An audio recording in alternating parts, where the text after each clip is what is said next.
We are not live. No, we are going back to what we used to do with doing the videos, and then we'll have a simulcast of audio as well that will go up on the Rich Report Substack and then Spotify and Apple Music as well. But this is still the Rich Report, bringing you the richest content across entertainment. My name is Kevin Richardson. Joining me as always is Mr. Sean Clark, and joining us, we've got a super special guest today, and that is the Mr. Collin Fewkes. Collin, welcome back, my friend. Hey, I am so glad to be back, boys. Glad to be back. And what better day to do it on than the United States men's national team back in the World Cup after tragically missing out in 2018. They're going to Qatar for the World Cup, got drawn in the group B. Just first off, before we actually start talking about these groups and where the United States stands, Collin, just how nice is it to see the USMNT going back to the big dance of soccer? Look, I'm super excited. After the Panama win, it was all but a formality at that point. Do I wish we got the win in Costa Rica? Of course, we could have kept the wind in our sails. That looked like a team. To be totally honest, I was completely disappointed with their performance in Costa Rica. We should have done so much better. Had plenty of set piece possession and opportunity. But you know what? We're there. That's what matters at this point in the game. And it's all a rebuild process. And Greg Berhalter somehow got us here. I truly don't understand, especially since he relied so heavily on certain players that I still can't believe we're getting call-ups. But I think that squad that he had playing this final 3 matches here is a very good chance of being this starting 11, or at least in the starting 18. I wouldn't be shocked if we saw this collection of players take the field in Qatar. Yeah, and of course we'll get our king, Weston McKennie, back. He should be back by the time November rolls around, hopefully, and back to 100% health. But Sean, what about you, man? Obviously, we both lived the pain. I mean, all three of us lived the pain of October 2017 of watching Trinidad beat USA. And while it was awful conditions, there's still never an excuse for the USA to fall to a small country like Trinidad and Tobago. But Sean, just seeing the U.S. back in, especially with all the accomplishments from the 2021 season of winning the Nations League and the Gold Cup, just what's your anticipation level for this country heading to Qatar? October 10th, 2017 is a day that I will never forget as long as I live.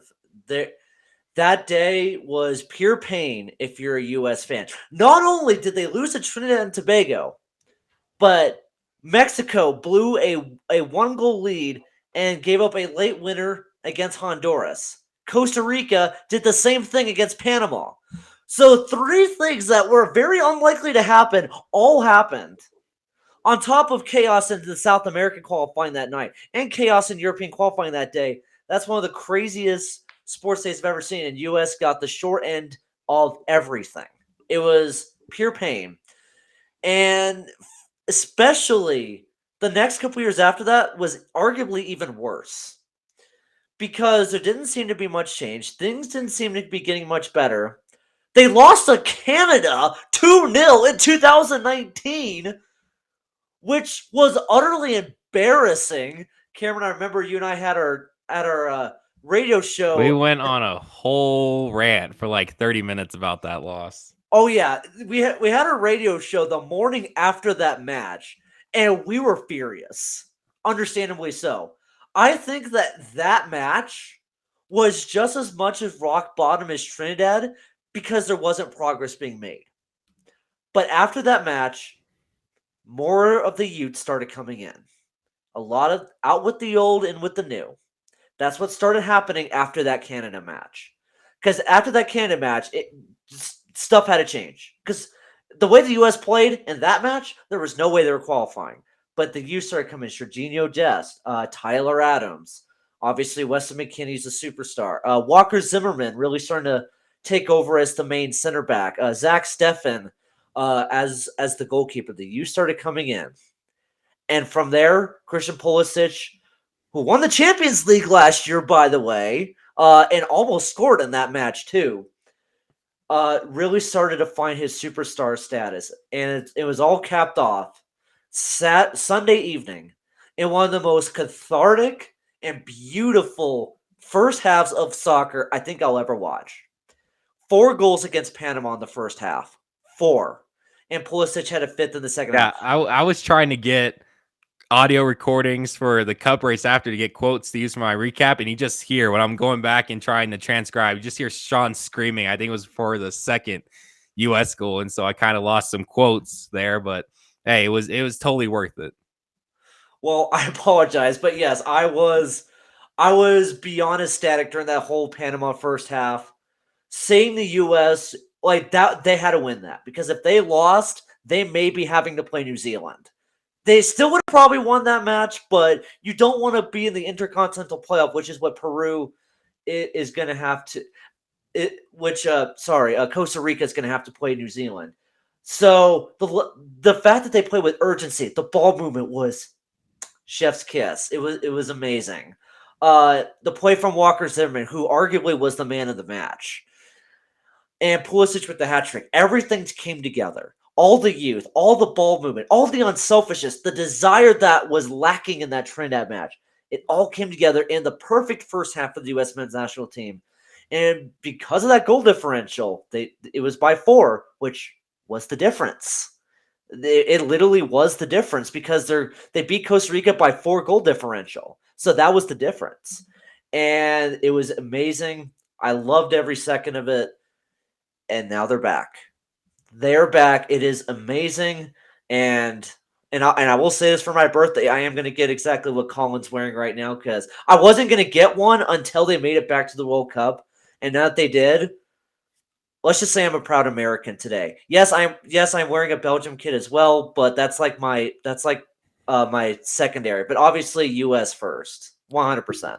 Now, Collin, we go through the last couple of times U.S. has been in the World Cup. 2002, you could say was their best run, getting all the way to the quarterfinal.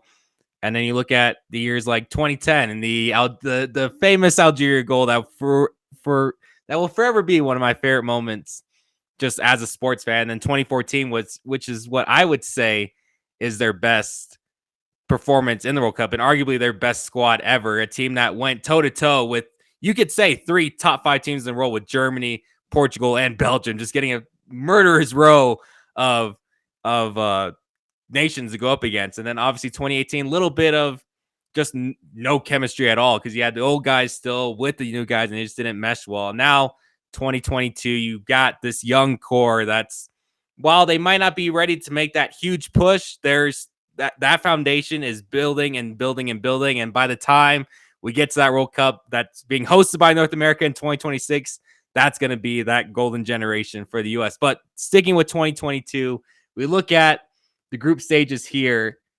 U.S. is in Group B. They've got Iran, England, and the international playoff one, or was it the England, or was it the UEFA one? So it's whoever advances from Ukraine, Scotland, or Wales. So the Euro spot. This is the UEFA spot. Yeah, so Ukraine will play Scotland sometime in June, and whoever wins that will play Wales, who beat Austria last week. So basically, be the Wales versus either Ukraine or Scotland. Whoever gets out of that will be in Group B.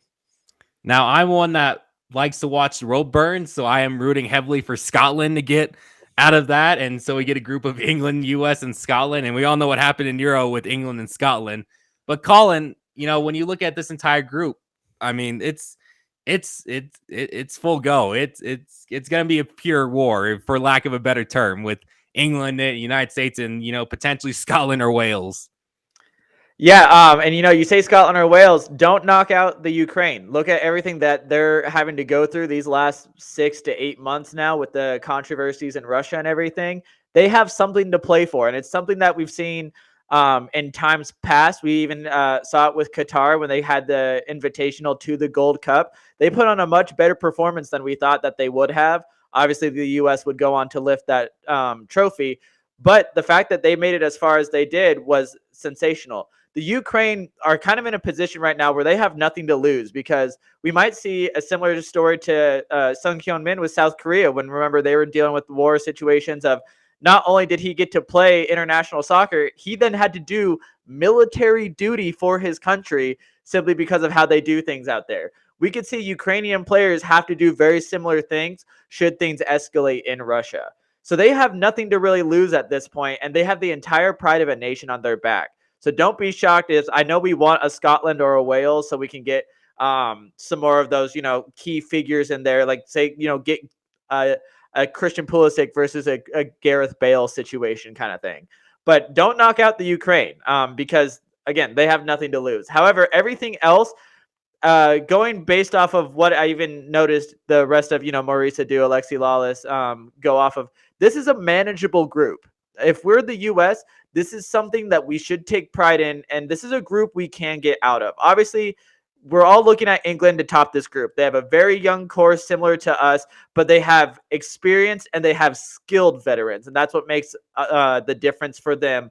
Obviously, they're going to have guys like Harry Kane up top, potentially watch Jamie Vardy to get called in. We're going to see Jordan Pickford most likely in the net. We could also see Jadon Sancho, Raheem Sterling. We're going to see guys with plenty of international experience and plenty of experience, with winning championships. Obviously, we can't say anything about Harry Kane because he's not going to win anything as long as he's at Tottenham. But we've seen teams and we've seen players on that England side win trophies. Iran, not so much. If we were to have gotten a team like Cameroon, Senegal, or Ghana, I would have been sweating a little bit more out of that area. Iran, I think that's going to provide a lot of interesting depth, especially after the 1998 World Cup, where we were shockingly lost to them. And then that Euro playoff spot brings in a lot of speculation as well. But this is a manageable group for the U.S., and I think I was going to be nervous if we got Ghana, to be totally honest, if we didn't get that Euro spot. Yeah, I was like, this at that point would have been, because of the sheer history we have, not only in soccer times, but in world times and world history that we have with two out of these, 3 or 4, 2 out of the 3 countries that we have yet to determine now in that last spot. There's plenty to play for. And the U.S. now coming in being the lowest, the youngest ranked team. Their average age, I want to say, is somewhere in the ranks of 26.3 or something like that. They're the lowest average team, and it's not close. It's almost by 2 years. So to say that this is our golden generation might be a little bit of a stretch, because, we still have. I think it was more implying for when it comes to North America 4 years from now. Yeah, but again, at that point, we'll see that average age increase up. Christian Pulisic will not be 23. He'll be my age, which will be 27, which freaks me out. There's growth. There's growth. There's opportunity, and there's a chance for multiple sides to prove themselves. There's a chance for Christian Pulisic to redeem himself for the demons of the 2018. Yes, we've qualified, but can we do anything out of the group? There's these MLS players that want to show that Major League Soccer isn't a retirement league anymore. Look at that Panama game. Paul Arriola got the second goal. Walker Zimmerman drew the penalty on the first one. Miles Robinson got the second penalty for Christian Pulisic. There's plenty of Major League Soccer play that is still left to be untold. And this is now to show that the United States aren't here as a joke, to show that we are going to Europe now to prove ourselves, but that as a nation, we're here to prove ourselves. And this is for both of you, but who is under more pressure? And when you look at the United States, obviously people have high expectations already just because it's the United States. And, people love the good memes and all that come with the World Cup. But when you look at England, you go back to the World Cup, they were up 1-0 in the semifinal on Croatia, blew that. You go to Euro back over the summer, up 1-0 in the first 2 minutes, blew that, and had a horrible performance in penalty kicks.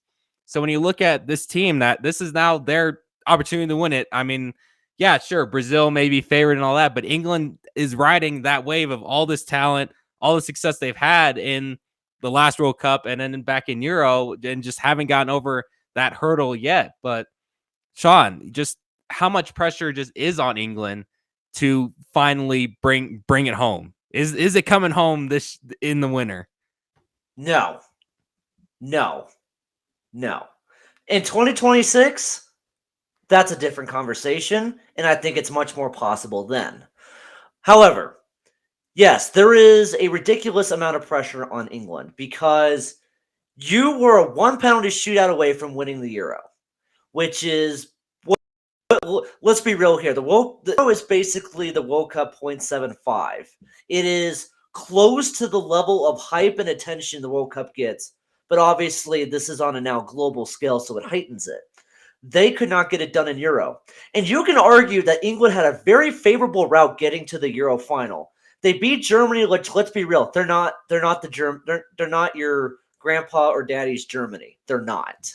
Okay, they're not the Germany team that won the World Cup in 2014, back when football was much more technical. No, football is a lot about pace and speed. Germany cannot adapt with that style of play. So they beat them. They beat Ukraine, which Ukraine is solid. Ukraine did beat Sweden in the round of 16 Euro. Alexanchenko is a superstar left back. Obviously, Cam is a Man City fan. You would know about how good Senchenko is. And they played Denmark, who is very good. But let's be real here. That was a very controversial penalty that allowed England to beat Denmark. Okay. So England had a very favorable route to get to the Euro final, and they couldn't get it done against Italy, who was the best team from start to finish in that whole competition. And yes, this World Cup does not have that Italy team, which is absolutely wild. England had that favorable route. But guess what? They don't have as favorable of a group. The United States is in some ways has a very similar style to England in some ways. You have creative wings up front. You have a goalkeeper who isn't the most dominant but can make some huge penalty saves. We've seen Zach Steffen make a lot of huge saves for the Columbus Crew in the MLS playoffs. Iran, they did win a match in the last World Cup. Yes, it was an own goal against Morocco, but they still won a match. And they almost beat Portugal. Iran is not the pushover that we're all thinking of. I think Saudi Arabia would have been much more favorable for the U.S. Because remember, Iran was in pot 3. They were not a pot 4 team. But whoever wins that Euro spot's going to be interesting because you're either going to play Gareth Bale, who has never been to World Cup, and we all know how good Gareth Bale is for Wales. 2016 Euros, anybody. Scotland, they have a good midfield.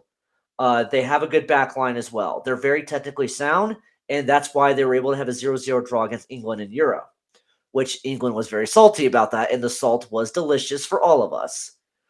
Or they'll play the Ukraine, who won in the round of 16 Euro, or they have a lot of good players as well. That's going to be tough.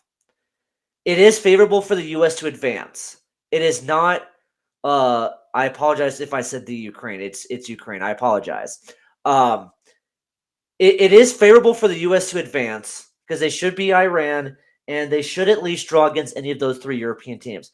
But England's not going to have a cakewalk. And if they somehow slip up, especially against the U.S., they could have to play a group winner in the round of 16. You don't want that. And I'll end with this. United States versus England on Black Friday. Is there anything better? No. I can't wait. Capitalism versus the monarchy. Let's see what happens. Yes, I can't. That's gonna be one of those hyped events in American sports history. Like that's gonna be insane. Yeah, we always look at that time as okay, we can take it kind of a break from doing coverage and all that with Thanksgiving and Christmas, but nope, not anymore with the World Cup happening at one of the most stressful times of the year. It's not only do you have the stress of the holiday season, but also the stress of the U.S. and whatever country you will be rooting for in the World Cup as well. So it's gonna be quite the time come the end of the year. Quite the time indeed. And going back on this, when you go talking about the pressures between England and the U.S., I'll play devil's advocate. Sean, you said England. I'll go with the U.S.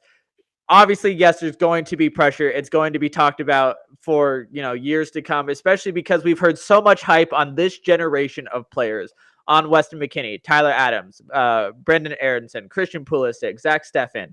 I would argue even the fact of after his performance in the last 3 matches, I wouldn't start Zach Steffen. He was sloppy. He was making probably inappropriate decisions as a goalkeeper, and that could have to do with some nerves. But there were some plays that I saw him making that really left me scratching my head that could have let Panama back into that match. Sean, you're saying, Matt Turner, whether it be him or, Ethan Horvath now, who actually had a really standout performance against Liverpool in the FA Cup. They only lost by 1 goal by Diego Jota. So there's plenty of option there for the goalkeeper who's going to take that number 1 spot. However, those 3, I believe, deserve to have the call. I think you leave guys like Sean Johnson behind. Bill Hamid, leave him behind. There's, other guys with different opportunities that have to play. But this is that time now of where kids in 4 years, right, who might be going through the academy programs, who might be, about to graduate out of high school and have that opportunity to represent for the United States men's national team. This is where we have to prove ourselves to show that all this hype that we're giving the United States is not for anything, right? Because say they end up getting 3rd or 4th and we don't end up making it out of the group stage, what a joke. What was the point of us even qualifying? It's like, yay, we qualified for nothing. No, we're here to prove ourselves. We're here to show that CONCACAF isn't run by Mexico anymore. Obviously, Canada, did that case, and we've done that to them multiple times as we're seeing Canada, the United States, and Mexico kind of balance out the playing field a little bit more. But we're here to show that we're not here to be pushed around and we're not the little brother of North America anymore. We want to prove ourselves as being a dominant force in world football. And that is what we are starting to show. Obviously, we saw the improvements of Pulisic, Cam, like you mentioned. Sean, obviously, you said it too. He's a Champions League winner, and he's proved crucial in every match that he's played, especially on the big stage, nodding that hat trick against Panama. Showing out in the Champions League final. He's been really improved in many aspects, and we've seen the management staff of Christian Pulisic, like Thomas Tuchel mentioning it. We've seen Borussia Dortmund praise Gio Reyna. We've seen the high praises of Jesse Marsch wanting to hunt down Brendan Aronson to bring him over to the Premier League for Leeds United. There's so much opportunity for the U.S., and for us to not get out of this group stage would be a disappointment, to say the least. We have the opportunity to get there. Yes, I understand Iran is going to want to prove themselves, and one of those other 3 countries are going to want to prove themselves. But we have just as much of the weight of a nation on their shoulders, and these are young guys to carry that load, especially Christian Pulisic, who now has to bear the weight of, not making it through to 2018, but say we don't get out of this 2022 group stage, he's going to be carrying the load of 8 years then of suffering if we don't get out of this group stage. And that's a lot of weight to put on a 23-year-old. And here's the best case scenario for the U.S. in terms of results. One, the obvious is you got to get out of this group stage, especially with Iran in it, and then whoever comes out of the Ukraine, Scotland, Wales, and gets that final UEFA spot.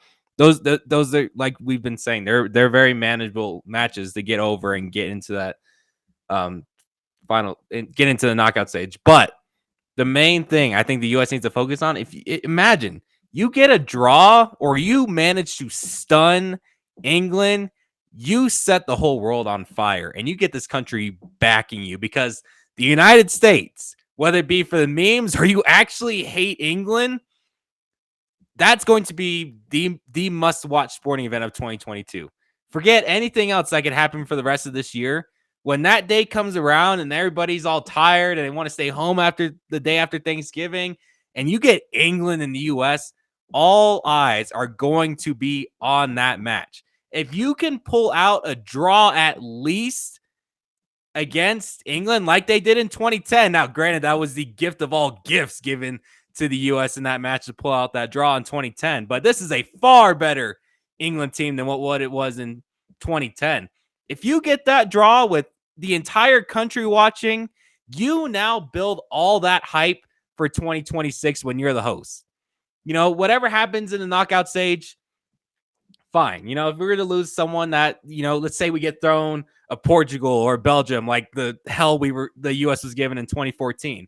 If you put on a good fight like that, you have the whole world captivated for the next 4 years. Now everyone's excited for you to host. It's not just, oh, well, I guess we're hosting the World Cup. It's whatever. You have everyone hyped now for 2026.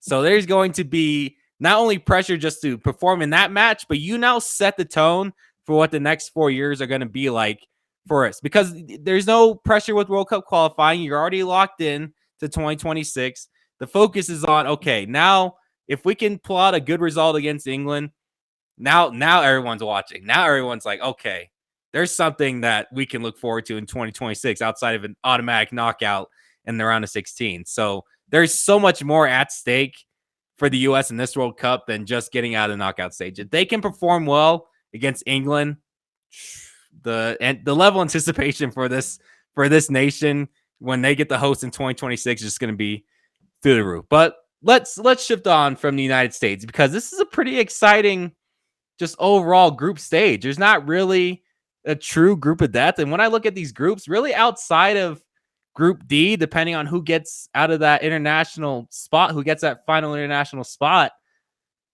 I don't see just a two that I'm like, yeah, they're totally locked in. Walking through group stage is going to be easy for those two. There are some where it's like, okay, these teams are going to be knocked out. I don't like Saudi Arabia having Argentina, Mexico, and Poland all in their group. And I don't like the winner of Costa Rica and New Zealand with Spain, Germany, and Japan. And also, I feel like Cameroon's sort of given the short end of the stick with Brazil, Serbia, Switzerland, who are all in the same group in the 2018 World Cup as well.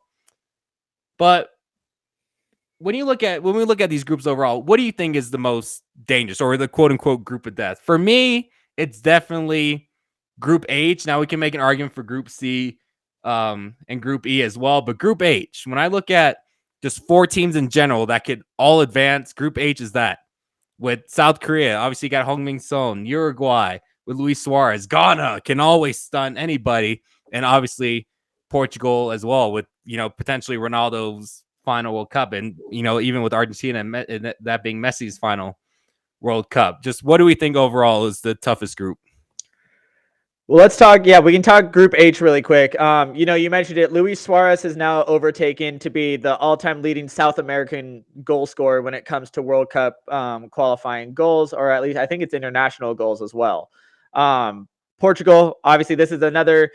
While it's not a golden generation by any means, you have guys, who on this Portuguese side who have the ability to do sensational things. Obviously, Diogo Jota is going to be there, Cristiano Ronaldo, Bruno Fernandes, potentially a Rui Patricio. Like, we're going to see plenty of guys out there who have opportunity to shine out there. Heung-min Son is going to lead the Korea Republic.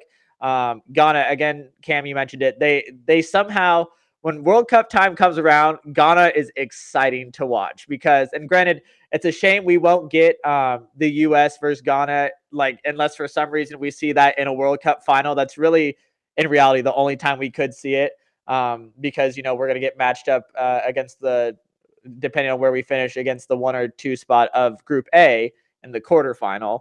But I got to look over at Group E. We mentioned this as being potentially a very dangerous spot, and it is. It's Spain and Germany, both countries that have experience winning the World Cup, obviously, and doing it in very recent times. Germany has to make a colossal rebound after their humiliating exit in the last World Cup. No one saw that coming. The Germans finding an exit in the group stage of last World Cup 2018. Japan has had a very high-performing women's team for a very long time that you almost forget about the success that the Japanese have had. While they've made it through to the knockout stages in the last, I want to say, 3 World Cups at this point. And then who's in the intercontinental playoff for that one? It's Costa Rica, New Zealand. Okay. So again, you feel for whoever has to play there, but say Costa Rica gets in there. Costa Rica has also proven themselves. Yeah, they got to play at home against the U.S., but it was a very commanding 2-0 victory. And so that's another group where it's hard to pick who will come out on top because you have 4 countries that have the ability to prove themselves and the quality that they have. And Spain is now kind of making their transition Similarly to like how a US is going to, we're not seeing these older guys like an Andreas Iniesta. We're not seeing a Xavi anymore. We're seeing, Pedri. We're seeing Gavi. We're seeing these younger guys lead this Spanish side, and we're not seeing this older team anymore. And this is a Spanish side that has that quality and that talent to provide plenty of headaches going forward. So don't be shocked with Group E being an electric group to watch. I agree. First of all, Group H. Remember the last time Luis Suarez played against Ghana? Yeah, we get to see that again. And Ghana is already hyped that they get to play Luis Suarez. They are going to go all out against Uruguay. I mean, I feel like if I'm Ghana, even if I don't advance in the knockout stage, I just want to beat Uruguay because Ghana losing to Uruguay in 2010 is one of the most devastating losses you could possibly have in soccer. Not to have an intentional handball, miss the penalty, and then miss a penalty shootout when you're playing a World Cup in your own continent. And in the quarterfinals too for the semifinal, that's as devastating as it gets. That is simply as devastating as it gets. So I can't wait for that. And I do like Group E as well. Yeah, Costa Rica should handle New Zealand. Like New Zealand is not even in the top 100 ranked when it comes to international teams. So Costa Rica should take care of business. So let's say Costa Rica is in Group E. That's going to be tough. Remember, Costa Rica beat Spain in 2014. Costa Rica also made it to the World Cup quarterfinals in 2014 and was a penalty shootout away from being in the semis. And they still have Keylor Navas as their goalkeeper. Japan is very dangerous. Japan, they beat Colombia in the last World Cup, and they were up 2-0 on Belgium. They were up 2-0 in the second half in a game that scared the living you-know-what out of me. But yeah, Group I was E's in line for a tour, like a ferry tour trip in New York during that match. And when I saw it was like 2-0, we were just walking around Manhattan. I was like, oh Lord, here goes Belgium. They're going out to Japan. And then all of a sudden I look back at my phone like 20 minutes later and Belgium's up, it's tied 2-2, and then Belgium goes on to win the match. So yeah. Japan is dangerous. They have a lot of smaller players that can win, that can create chances with the dribble. Like that's their specialty. But the group I want to talk about is, how about Group C? So this is what we got in Group C. Lionel Messi's last chance to win a World Cup for Argentina. He has been playing in the World Cup for Argentina for 16 years because his first was in 2006. He got to the World Cup in 2014, but lost because Gonzalo Higuain decided to miss a sitter. Not to mention their midfield got completely outclassed by Germany. You have Mexico. Mexico's interesting because they're not the same dominant team that we've seen from them, but they have a new superstar. His name is Raul Jimenez, a Wolverhampton striker. He is the guy for the Mexico national team. And obviously you do have Chucky Lozano as well, who obviously literally caused an earthquake 4 years ago against Germany. But then also in Group C, you have possibly the most intriguing team out of all 32 countries, and that is Poland. Here, Poland is very interesting to me because in the 2018 World Cup, they sucked. Plain and simple, they were bad. They got absolutely humiliated by Colombia. They did beat Japan 1-0, but they were already eliminated at that point. They put nothing to lose. And in this past Euro, they weren't much better. They somehow got a draw against Spain, but then they lost an insane match against Sweden. Yeah, Poland was not great in the last two major tournaments, but Poland did get to this World Cup. Robert Lewandowski obviously probably has never been better, and we'll see what he does. That Poland versus Mexico match is going to be very interesting. And can Saudi Arabia put up a fight against any of the other three teams? Now, they did lose 5-0 to Russia in the World Cup opening match. So you're thinking that all three of these teams are going to get a win. But that Mexico-Poland match is going to be something else because it's a battle of strikers, And I don't think there's much difference in quality between those two teams. I think when you're looking at World Cup match, like individual matchups, Poland Mexico is one. I mean, obviously, United States versus Mexico is United States versus England is the event of the year in sports without question, especially it being on Black Friday. But Poland Mexico, keep your eye on that one too. And also Mexico against Argentina, always spicy because Argentina beat Mexico in 2006 and 2010. All right, one of our final talking points. Give me one nation going into November that could serve as the 2014 Costa Rica team that just shocked the world and nearly got to the semifinals after taking the Netherlands to PKs. And then give me a team that could completely disappoint and have a disastrous outing like Poland did in the last World Cup. We will start with Collin.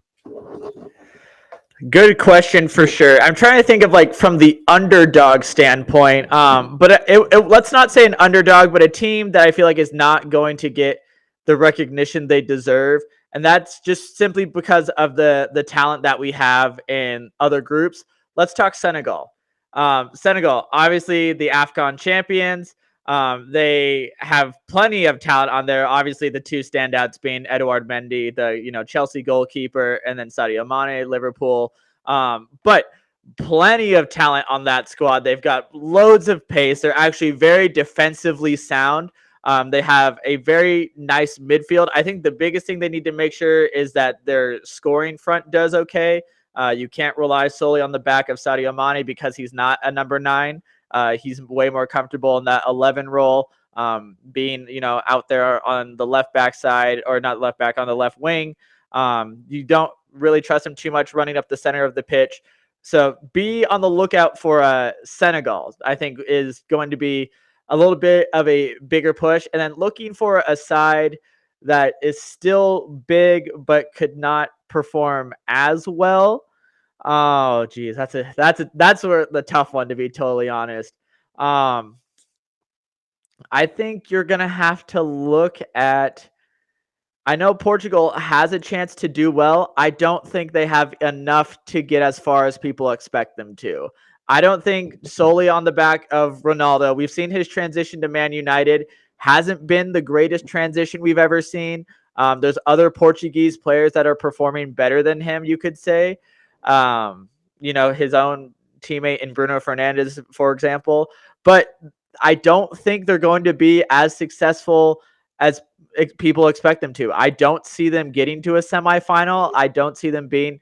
I think I see them getting to that quarterfinal and getting bounced out by another team. But I don't think they're going to have the dominance that people think Cristiano Ronaldo brings, because he can't carry a team by himself. And we've seen that, obviously. What he was playing with at Real Madrid is totally different from what he's playing with in Portugal. What he was playing with, in Juventus, and now at Man United. Totally different teams, totally different play styles, and he's going against 3 different countries in that group that are going to have totally different playing styles. Ghana is going to be a little bit more creative. They're going to probably rely a little bit more on set pieces. Uruguay is going to be on that typical South American tiki-taka type football, where you're going to watch a lot of quick passing, a lot of quick one touches. They're going to rely on the player ability. And then Korea is going to be very stagnant, but they're going to be very strategic. Watch them to play a little bit more defensive minded, and then catch you on the break where they can. They obviously have the quality in the midfield to be able to do such a thing, but they have a lot of strategizing that they're going to have to do if you're Portugal, and they have a big workload. I don't see them knocking out of the group stage, but I don't see them making it super far either in this World Cup. So my underdog team that I'm looking at is Peru. So obviously Peru is not in the World Cup just yet. That's bold. That's bold, given that they aren't even locked into the World Cup yet.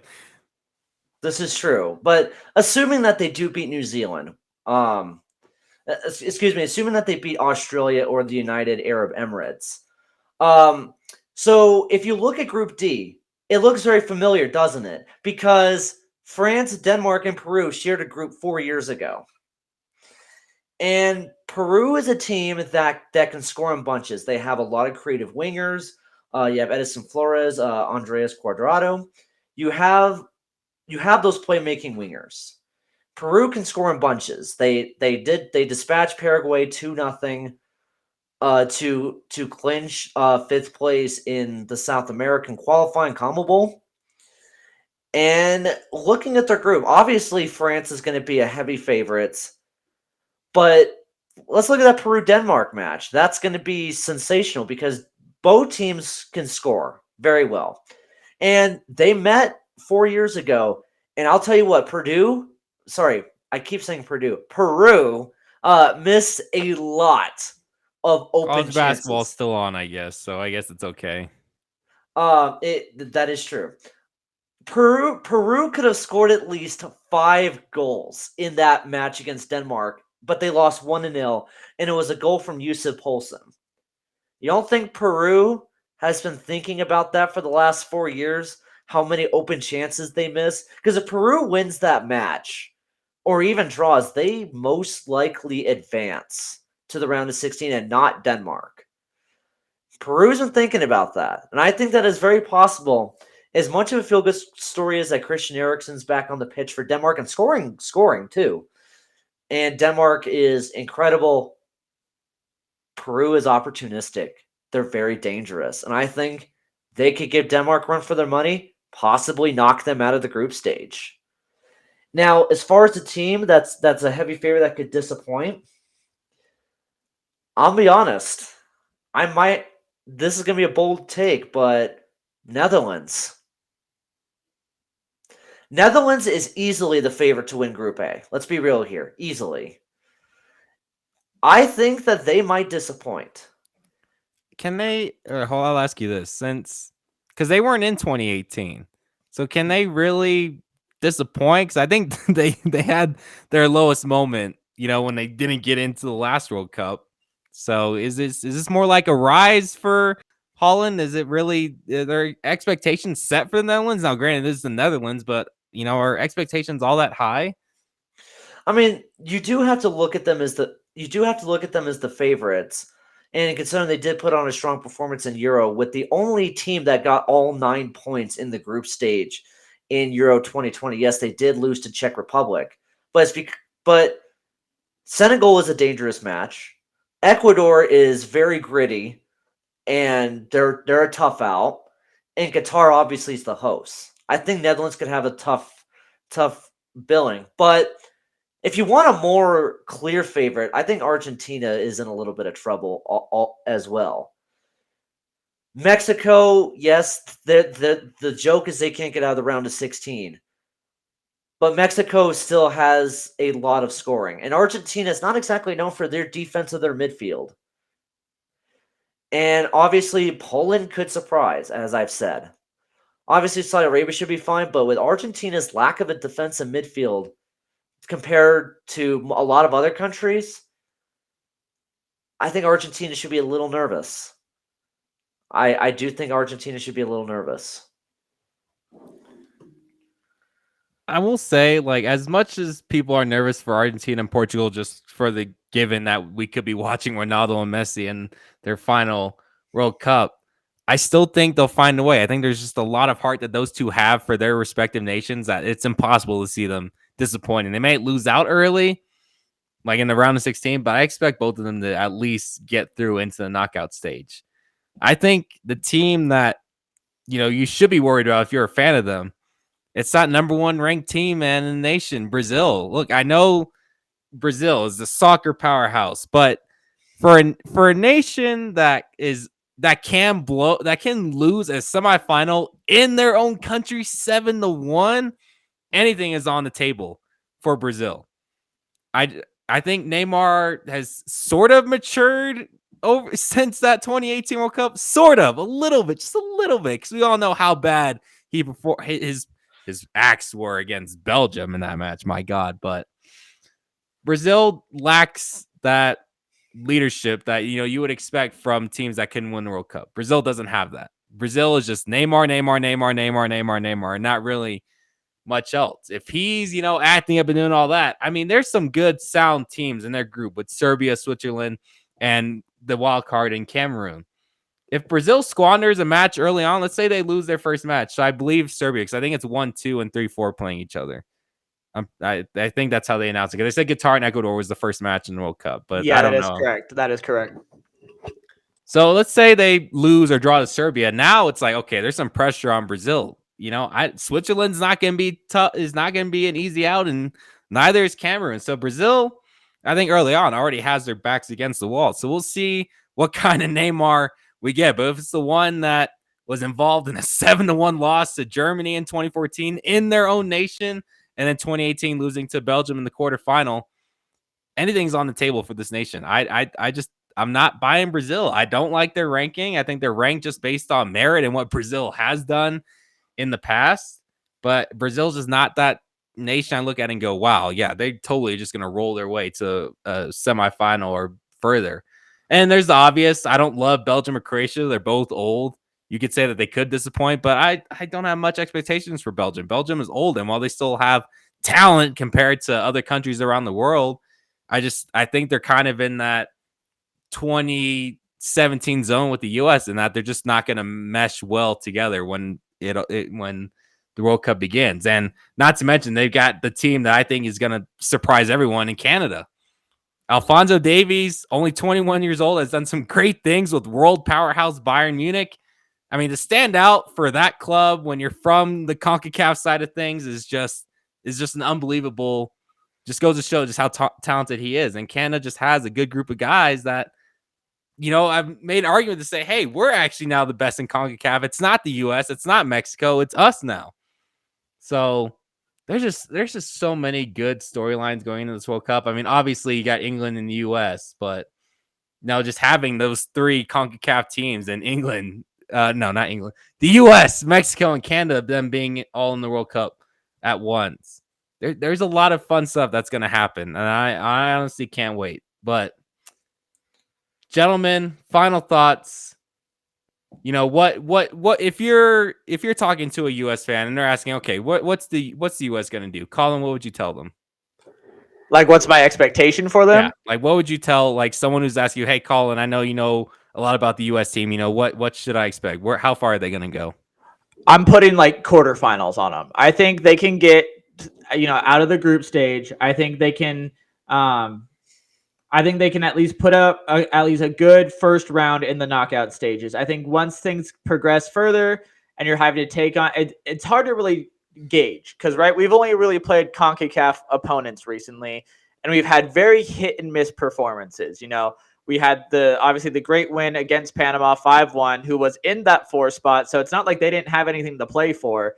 But then we proceed to go and lose 2-0 to Costa Rica on a very flat-footed performance. So very hit and miss. I am curious to see. I don't know if you two have seen it. There's rumor that we might have 2 friendly matches against Argentina. So we might get Lionel Messi in the United States for a friendly match. And that would be, I think, a big telltale sign of how well this U.S. team is going to do, because we're at a point now where these friendly matches, yeah, they're friendlies, they're World Cup warm-ups. That's what these are. We're not going to see these, debutante players coming in anymore and getting their first U.S. cap. We're not going to see that anymore. What we are going to see is Greg Berhalter figuring out who is going to be my starting 11 that is going, to take on that first match in Qatar, who's going to be leading us in that area. And I think the biggest things he has to look at is I think the back line is pretty set, obviously barring health and everything, but Serginho Dest, Walker Zimmerman, and Miles Robinson, I'd be shocked if those three are not in your back line. It does depend who you want to have on that left side, though, or maybe you move Serginho Dest to the left and you put in a Yedlin or a Shaq Moore. I honestly prefer Shaq Moore there. I think he gave more than Yedlin did. And then it's the midfield, and who are you going to put up front? He has a lot of moving pieces. We obviously know guys that are going to be guaranteed to be in, again, barring health: Christian Pulisic, Weston McKennie, Tyler Adams. Another spot he has to think on is, who does he go with? Yunus Musa, or does he go with Brendan Aronson? Who does he put at that number 9? Does he trust Ricardo Pepi? Does he trust Jesus Ferreira? Does he go with Jordan Pifo? Plenty of options, but I think the U.S. getting out of the quarterfinals and then, losing in that, losing that round of 8 or whatever, I'm okay with it. If they can get at least, through one knockout stage, I'm fine with it.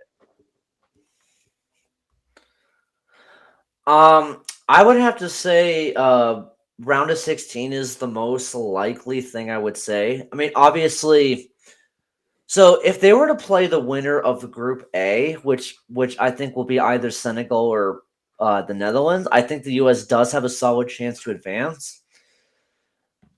I will safely say the round of 16. I think that they are better than Iran. I think that they will at least draw against whoever comes out of that European final, and I do think they draw against England.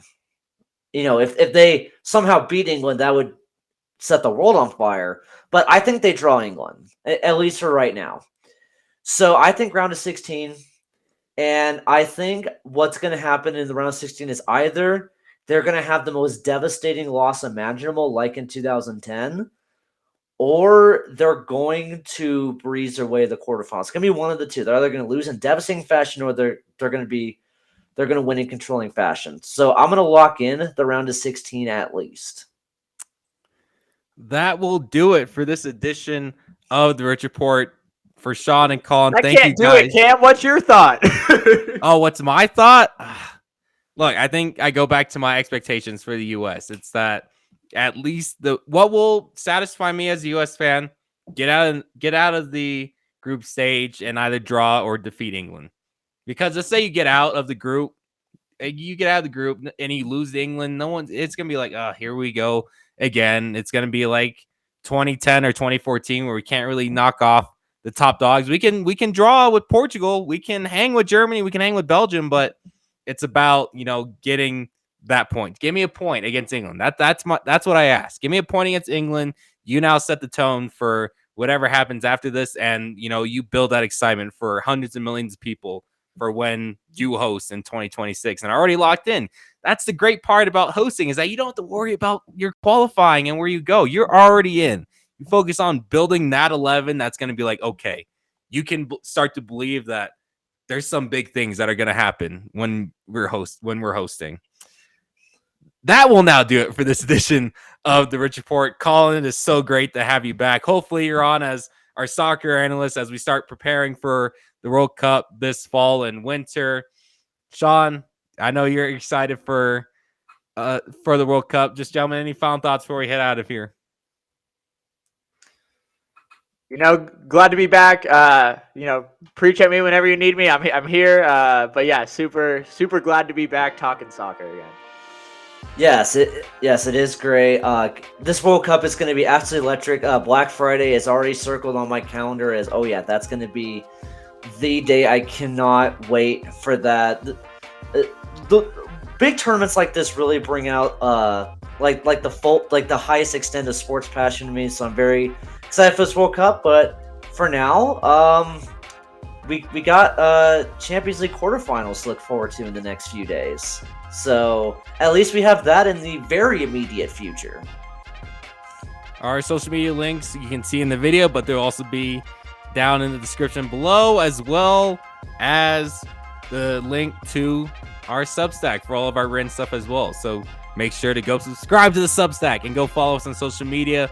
We will see y'all in the next video.